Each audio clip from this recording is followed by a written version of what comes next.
Hey everybody, welcome to Life is Beautiful. I'm Anthony, and today we're going to be talking about some pretty heavy stuff. So if you're sensitive to the loss of life and to sicknesses and poisons and stuff like that, this might not be particularly the video for you. Just getting that out of the way, today we're going to be talking about the deadliest beer brewed in history.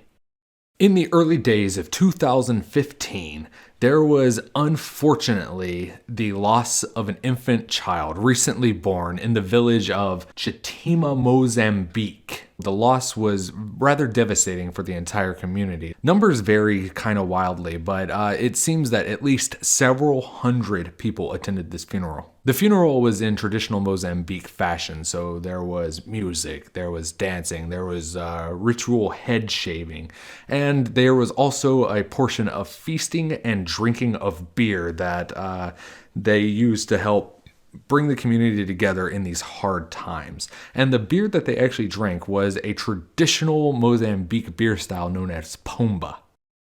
It's very rustic. A lot of times it includes millet traditionally, but in other regions it can include ingredients like corn and sorghum, barley, wheat, whatever that they have. But really it is a raw beer style, no real boil to it, and it's rapidly fermented and supposed to be drank and served within 3 days. It also has some very similar characteristics to what you would see in the proto beer category, ancient beer styles that were porrigier, which were thicker, which is actually kind of interesting because when you're drinking pomba, it's out of a large community vessel and it's actually sipped through various straws that are inserted into it. And it's just a very communal drink, which is perfect for a funeral and bringing the community together, as I mentioned earlier. The funeral proceeded as normal, and the hundreds of people drank gallons and gallons and gallons of pomba as the night went on, and eventually it was all consumed and everybody went home. But unfortunately, this story is about to take a very dark turn. Nesta casa mortuária, perdeu 5 membros da mesma família. The mass poisoning occurred when people attending a funeral on Friday in the village of Chitima in central Mozambique fell ill, with 7 fatalities initially confirmed on Saturday morning. Mozambique's Minister of Health, Alexander Mangweli, paid a visit to victims at a hospital in Chitima on Monday. Words of comfort for the families from the head of state, His Excellency Amado Emilio Gibuzo, sent us here to give the word of solidarity, of comfort for the pain and sadness. From him, the government of the Mozambican people. That's why we are seeing the flag at half-mast today. And we continue together, doing everything we can to save the highest number of victims possible that are being treated. The next morning following the conclusion of the funeral, the mother of that deceased child was actually found dead in her home. Additionally, 4 of her neighbors in that local town were also found dead.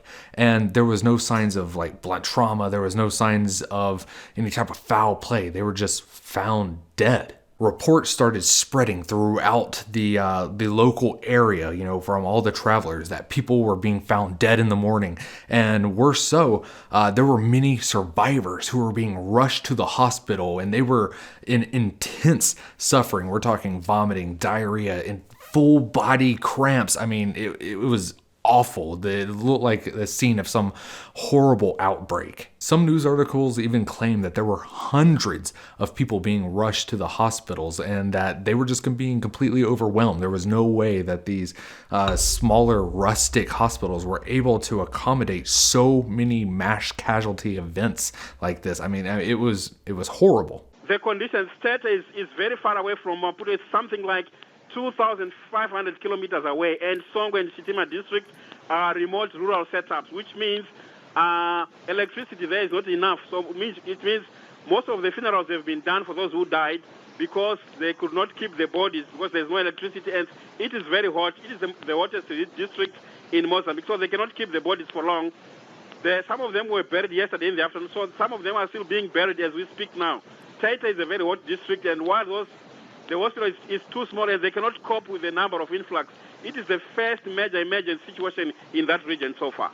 Over the next couple of days, over 75 people who attended the funeral would die, with over 250 of them being hospitalized and in serious conditions, all suffering from the same side effects. It was such a tragedy that the national government of Mozambique actually declared 3 days of mourning for so many lost people, as the doctors who were trying their best to stabilize and save all these people came out with the announcement that they had all been poisoned.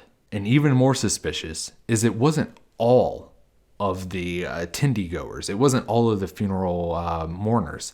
It was only the people who drank the Pomba beer. The authorities launched an investigation immediately, and speculation and rumors were starting to swirl around revolving around this incident.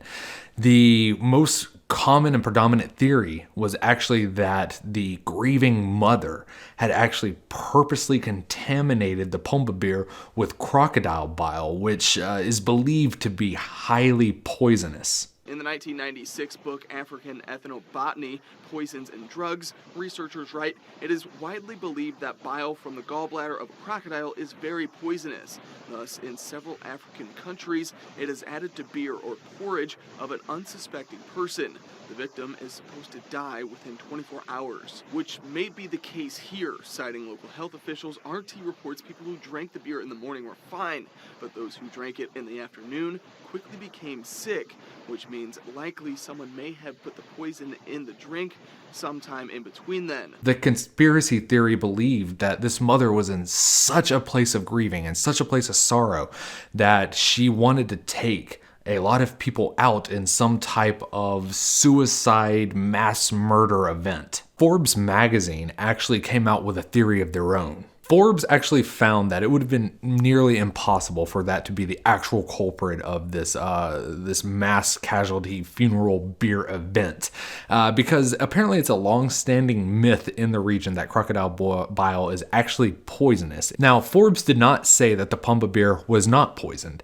In fact, they actually proposed an alternative theory for it being poisoned, and that included the foxglove flower. The foxglove is apparently an incredibly lethal flower, and any part of it, the stem, the petals, the actual blooming, the pistola, whatever, it all contains a high concentration of alkaloids that can be poisonous even in the smallest amounts. And Forbes theorized that potentially the people who drank this beer were actually suffering from alkaloid poisoning from the foxglove flower. So Forbes wasn't saying, nah, that mother didn't kill everybody. She probably killed everybody, just not in the way you think. It really seemed like that poor grieving mother was actually the culprit of this poisoning. I mean, when you take into the accounts of the people who attended the funeral, they all said, she was the person who brewed the beer. She was the person who served the beer during the actual ceremony, which is traditional in Mozambique culture, apparently. Unfortunately, all of these theories, all these speculations would have to wait until the authorities concluded their investigation. And that was no cakewalk either. Apparently, the barrels of beer, the containers that the Pomba had actually been brewed in and been served from, they all mysteriously went missing. 10 months later, after the Mozambique mass funeral beer poisoning, the results would come back from the lab after analyzing those samples, and it was rather horrifying. In fact, they actually did find out that the mother was indeed the culprit. She was the person who introduced the poison into the beer, but not how you would think. About 10 days before the actual funeral, the region was subjected to incredibly harsh rains. We're talking flash floods, we're talking washed away crops. I mean, it was pretty devastating.